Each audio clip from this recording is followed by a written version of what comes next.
Geliefdes in die Here, in vrede, liefde, alles wat mooi is en alles wat wel is, oor u gesondheid. En as u nie goed voel, mag die hand van genesing oor u is. Net 'n gedagtes, kinders van die Here, moet jou nooit beter hou as die next persoon nie. Want jy weet wat jy nou is, want jy weet nie wat jy later is. Baie het bespotting gemaak van my in my jeugjare.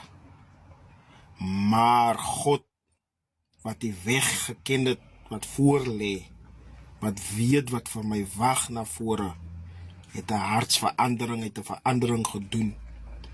En baie het gedink, God kan nie 'n mens uit die vuur uithaal nie.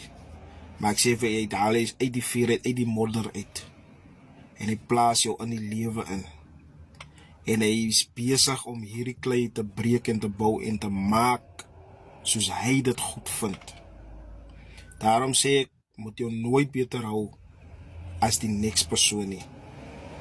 Van God het elkeen se toekoms in sy hande. En God haat hoogmoediges. Voeg vir u by die nederiges, van ons het 'n nederige God. Jesus was gebore in 'n stal, in nederigheid, tussen die donkies, kan dink hoe ryk dit in 'n stal in. Maar ons koning was daarin gebore. Bedink dit, voordat jy jou vir jou hoogmoedig hou en beter hou. Van ons God haat hoogmoediges. En dat jy jou beter hou as die next persoon, weet dit. Jy ken vandag, maar jy ken nie môre nie. So ja, ons God as 'n nederige God, die Here seën.